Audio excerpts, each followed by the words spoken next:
Hello there, internet people. It's your good buddy Rue here to talk about comic books. So let's get started. Brightest Day number 0. I picked this book up because I was able to get it for 99 cents, and I figured there was really no harm. But the problem is I don't understand most of these characters.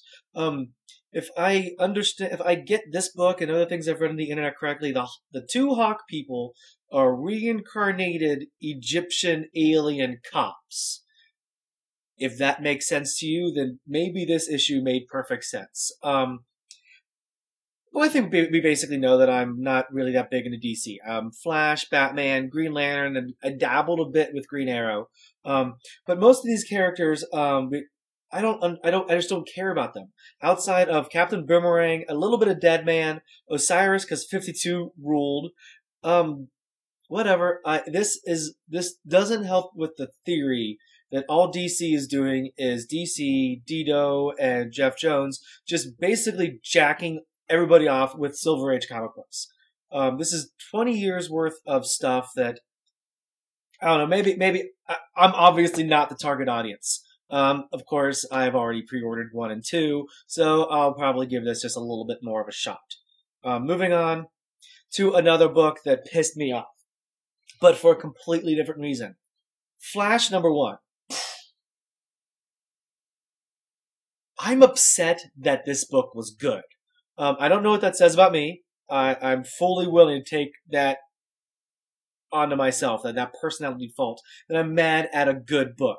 I wanted it to suck. I really wanted this book to be awful, just so DC would be forced to bring back Wally West sooner rather than later. But instead of a crappy book, I got a fun, entertaining, dude, I'm sorry, spoilers. Yeah, you're watching a comic book review thing on the internet. Of course, it's gonna be spoilers. Don't get mad at me. The plot of this is time-traveling cops from the future named after Flash's villains. Like, that's the plot of, I think, of this first arc, and it's just so much fun. Weather Wizard, he is raining out baseball games. He has no demands. He's just being a jerk. This is just, like, of course there are problems, and you can read about them. Oh, I did a write-up for this at the Outhouse. I don't care how they explained it away in Blackest Night or in the Flash miniseries Blackest Night. Iris, she looks like she's 22, and she's been around longer than I think most of us know anybody who's been alive. Other than that, though, this book overshadows all the problems, and it pisses me off that it was good. I don't know what that says about me. Oh, another book. Speaking of books that are better than they have any right to be, Ultimate X. Ultimate Comics X, whatever it's called, with a stupid fucking name that they're giving Ultimate books now. This is the only Ultimate book that I've read since Ultimatum that actually made me care about the next one. This is Ultimate X number 2. The first one was a lot of fun. This one, spoiler, Jean Grey, I think you find this out like on the first page. The art is fun. The writing is fun. Yes, it's yes, it's Loeb. I know that most of you are just going to hound me for saying anything nice about Jeff Loeb. Hell, this is the second book. I like Hulk. But if you are skipping out of Ultimate X, I hope you pick it up in trade, or you can find the first 2 issues. This is a boatload of fun. And from what I've read of Ultimate X Avengers, or whatever it's called, or Ultimate X Spider-Man, whatever those books are called, this is the most fun I'm having reading that universe. 3 Siege books came out.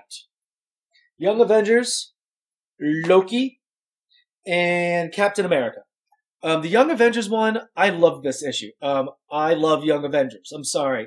And Marvel, I know you're watching this because I'm a very important person, and of the 17 people who watch this on a regular basis, I'm sure you're one of them. I'm sick and tired of waiting for Hedberg to come back. Whatever his name is. Not Hedberg. He was funny. I'm sorry, he's dead.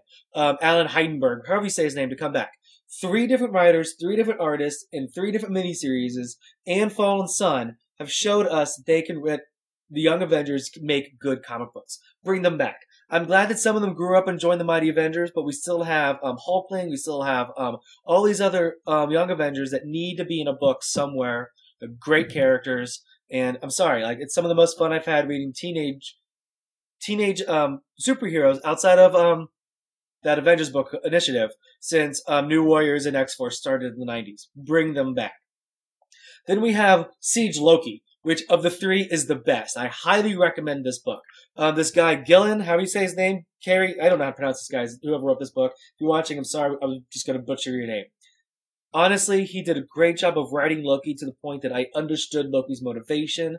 I was inside Loki's head, and actually in this, he was a great protagonist. I know he's evil, I know that he's an anti-hero, whatever you want to say, but in this one issue, this was a great Loki story, except for the art. I'm sorry, Marvel. If you wanted Steve Dillon to draw the book, get Steve Dillon to draw it. Don't get someone who went to the correspondence Steve Dillon School of Art. Basically, this looks like early Preacher. It's not really an insult. I don't mind Steve Dillon so much as some other people have recently since Wolverine Origins started, but the art, it's Steve Dillon.